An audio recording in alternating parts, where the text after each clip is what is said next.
The Habs, in terms of, like, I've seen it a lot on Cap Friendly. The Habs are a team that a lot of people have looked at, like, not just for this upcoming year for moves, but, like, the next year or two. Like, next year, 2023, it's hard not to talk about the Habs going for another high draft pick, whether it's Bedard, Mitchkov, Fantilli. And if the Habs get one of those guys, like, their rebuild is going to be boosted big time. Like, it's going to be accelerated big time. I think if the chances of getting a Bedard are there, and getting a Bedard in a potential top 6 core that includes Slafkovsky, Suzuki, Caulfield, and whoever else gets that opportunity in that top 6, whether it's Misak, whether Gallagher and Anderson stay, whatever happens, like, Montreal's top 6 could get, like, boosted big time if they got a Bedard or Fantilli.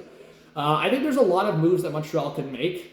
I even saw recently, like, I think Montreal and Edmonton, I've talked about it, like, I think Montreal and Edmonton make too much sense to make a trade, as I've already talked about. I've even seen recently people saying, like, Montreal should target a Raphael Lavoie from Edmonton. Just people are always looking for that connection, right? People are, and maybe Edmonton targets a Jonathan Drouin, or Edmonton targets, I don't know, a Mike Hoffman, as we've talked about. But I've seen a couple Montreal fans talk about Raphael Lavoie.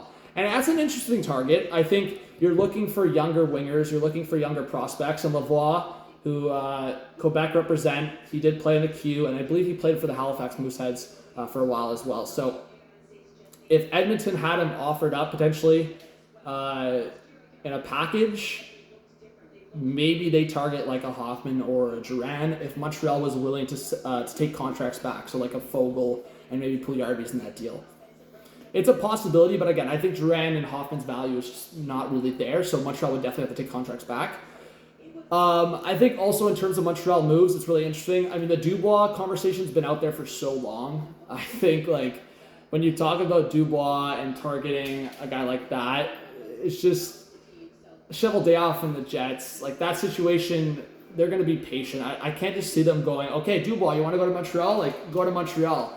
I've talked about that a lot on this channel, and or the Hot Take Hockey channel, and now, like, here as well, is that, like, I don't get how that situation is going to materialize. Like, the guy just makes it public through his agent that he wants to go to Montreal, or at least he argues that, oh no, I didn't say that. Like, it was just I feel like that was calculated, and maybe I'm wrong, but say Dubois does go to Montreal. Like, the pieces going back to Winnipeg, the rumors of saying they want Suzuki. Like, if it's not Suzuki, okay. Like, I think you're looking at, as I said, it's got to be decent pieces. So if Dvorak's going back the other way, Montreal would have to send a couple prospects. So if it's a defensive prospect, does Winnipeg ask for like a Misak or something in that trade?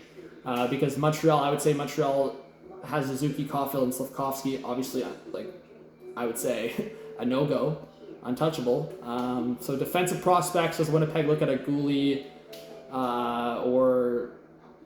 I don't know who they'd look at. Honestly, it's interesting. Is it draft picks on top of like a Dvorak?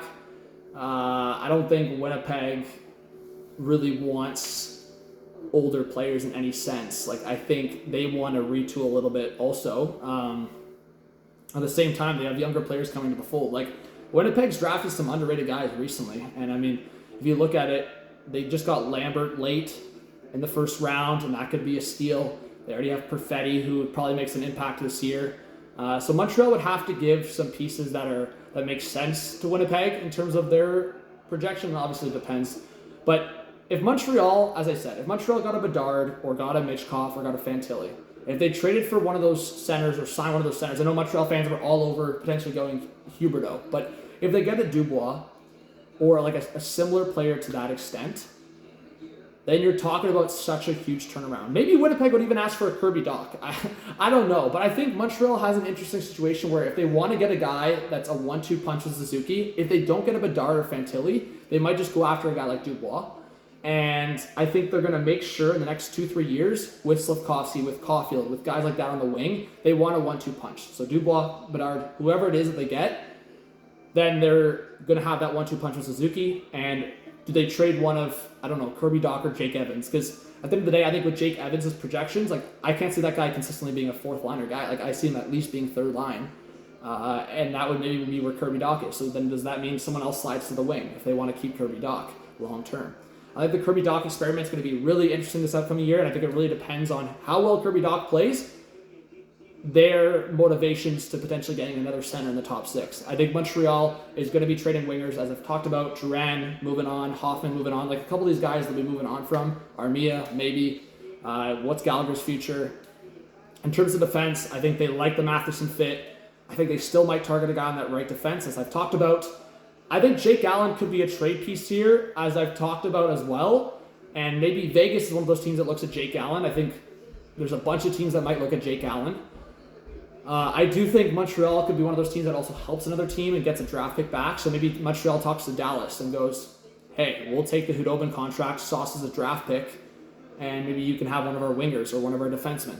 I don't know. I think there was definitely talks with with Dallas and Montreal on Jeff Petrie. So maybe there's a trade to happen still there where Montreal takes the Hudobin contract and maybe it becomes a bigger deal, or Montreal just takes a draft pick back. So Montreal is definitely going to be so busy with trades and definitely so busy with targets.